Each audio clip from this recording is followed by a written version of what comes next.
Alors, John Sandborn fait partie de la deuxième génération des grands créateurs vidéo et c'est toute une histoire de l'art vidéo. Et ce qui est très intéressant avec John, c'est qu'en fait, alors c'est beaucoup un travail de montage et c'est aussi un grand travail souvent avec des musiciens, avec des danseurs, avec d'autres artistes.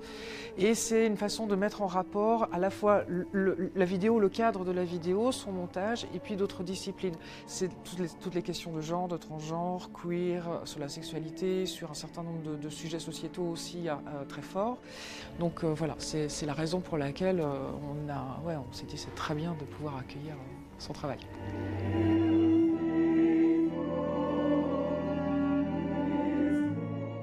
My work comes from here. Mon travail vient d'ici, et d'ici, et d'ici.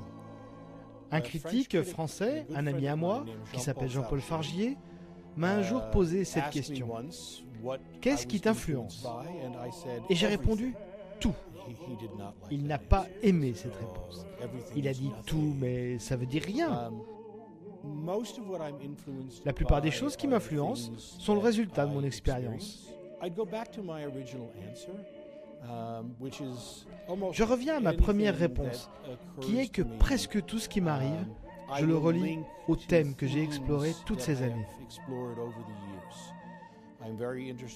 Je m'intéresse énormément au son et à la musique, je m'intéresse énormément à l'état d'esprit émotionnel et mental, je m'intéresse aussi beaucoup aux mythes et à l'histoire.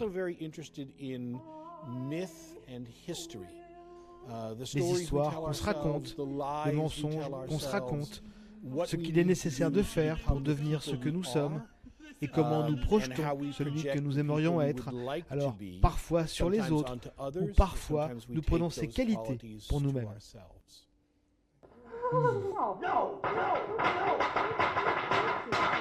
Leave me alone! Leave me alone! Almost everything I do starts with words. Tout ce que je fais, ou presque, commence par des mots. Que ce soit un personnage, que ce soit une émotion, que ce soit un état d'esprit, généralement, tout commence par des mots. Pour ce travail, La Tentation de Saint-Antoine, c'est ce même critique, Jean-Paul Fargier, qui m'a suggéré que c'était une histoire intéressante. C'est à propos d'un homme qui trouve la foi et qui abandonne tout ce qu'il possède, qui est tenté par le diable, torturé par le diable et finit par mourir. Et je me suis dit, c'est vraiment intéressant, mais ce que je vois là, de plus important, c'est la croyance, la foi. Et je me suis demandé, qu'est-ce qu'avoir la foi aujourd'hui ? Et qu'est-ce que la foi sans Dieu ? Est-ce que quelque chose comme ça existe ?